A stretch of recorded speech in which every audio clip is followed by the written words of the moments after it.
Bienvenido una vez más a Un Día con Ángel aquí en Excelsior TV. El día de ayer dediqué la primera parte de las dos que se compone este comentario a explicar un poco los efectos más generales de esta política pública que se resume en aquello de patear el bote hacia adelante o, como dice y reza el conocido refrán, el que venga atrás que arree. Esta política tiene efectos negativos en muchos aspectos de la vida de un país.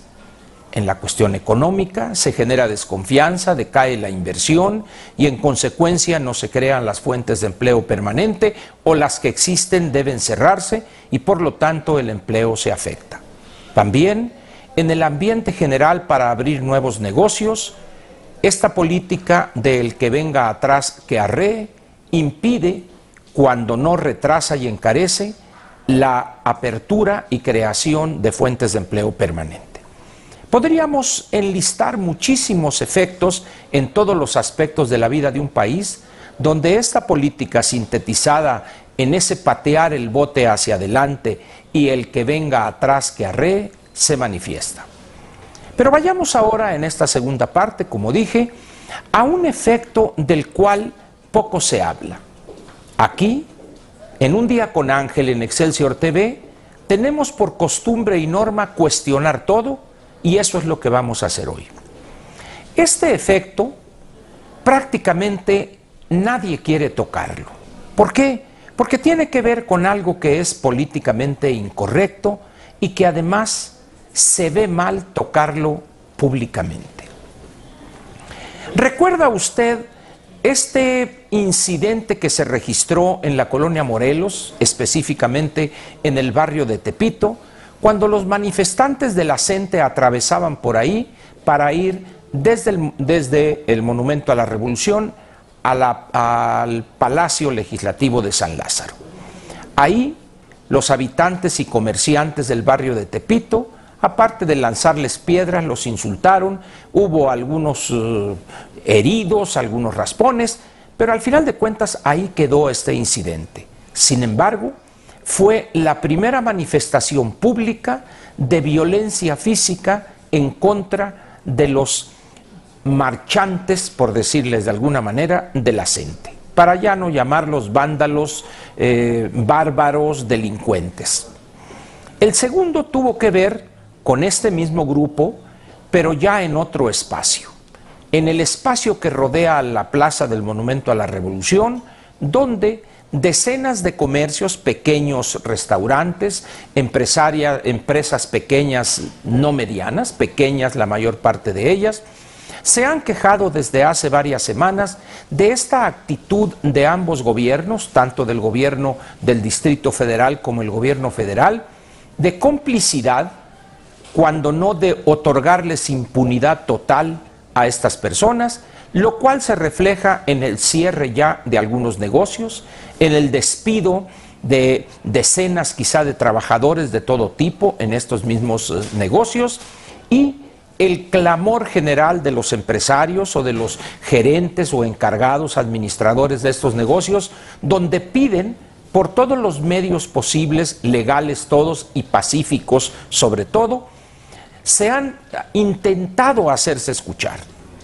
Sin embargo, a la fecha, salvo algunas promesas de unos créditos que para nada sirven en términos concretos, simplemente es alguna medida más demagógica que efectiva, porque el problema no es si tienen estas empresas liquidez o no. El problema real es la causa del conflicto, la imagen que se genera en esta zona y que no desaparece con la apertura del circuito que rodea a la plaza del Monumento a la Revolución. Es evidente que aun cuando liberasen todo el área y pudiera uno circular libremente, las personas que acuden a ese lugar para visitar sus restaurantes, realizar ciertas transacciones comerciales, saben que ahí están los de la CENTE, que ahí están los maestros, en el mejor de los casos, de Oaxaca, de Chiapas y de otros estados. Pero ¿cuál es el efecto del cual nadie quiere hablar?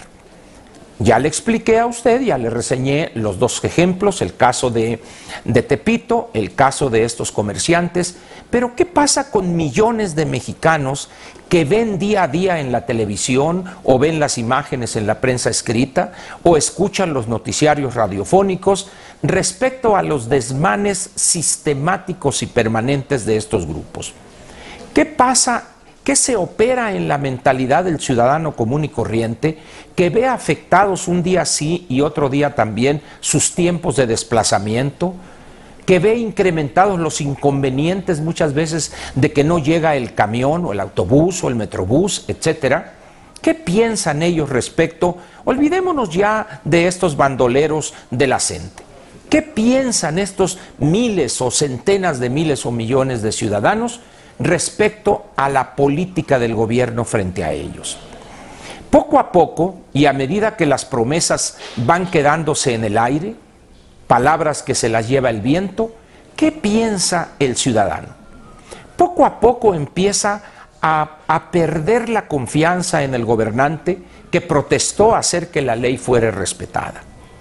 Poco a poco se va desencantando de esas imaginarias soluciones que el funcionario le promete. Y poco a poco él va pensando cuál es la solución al problema y sus consecuencias que él enfrenta también de manera cotidiana.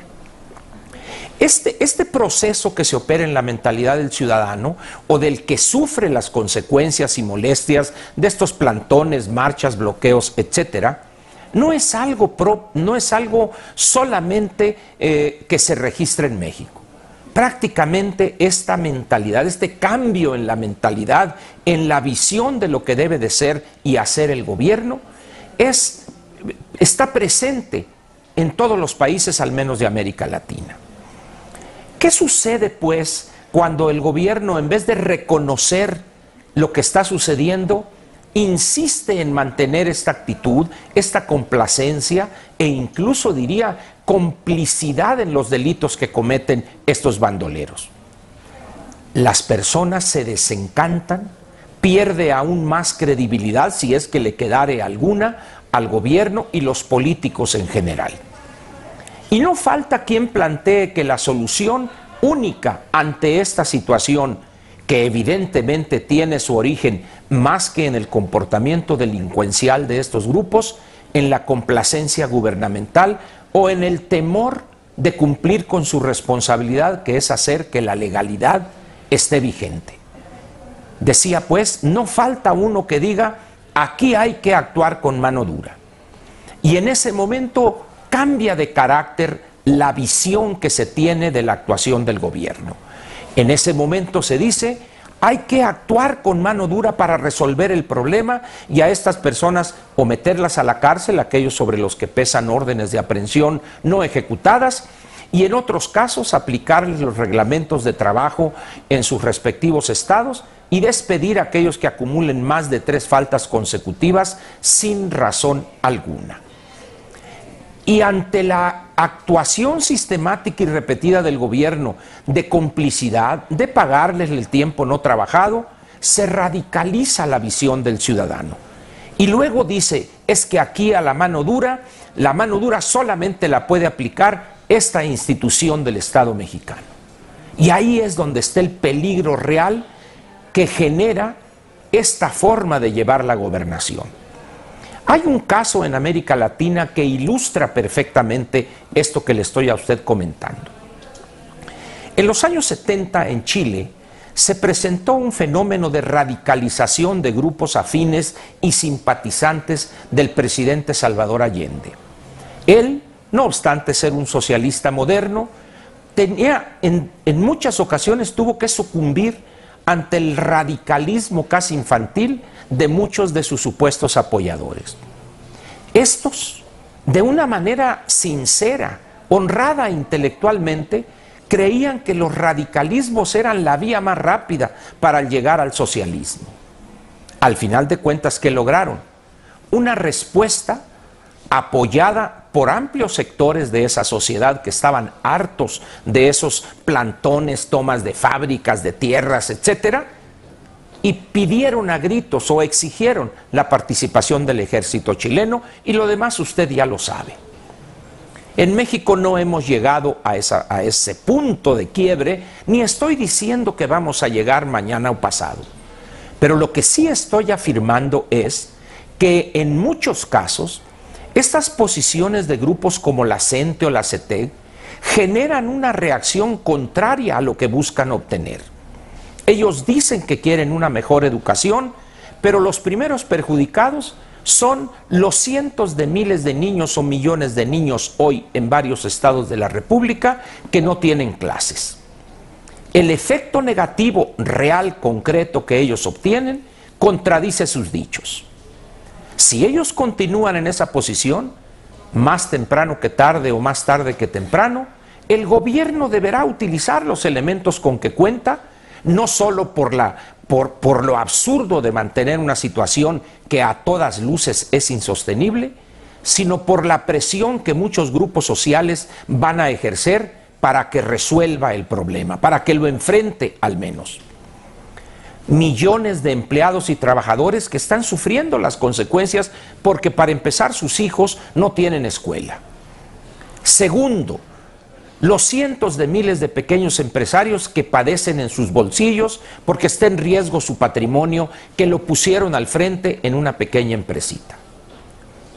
Esos millones y millones de mexicanos, al ver la complacencia y complicidad del gobierno, presionan para que se tome una medida que pudiera estar alejada de los métodos democráticos.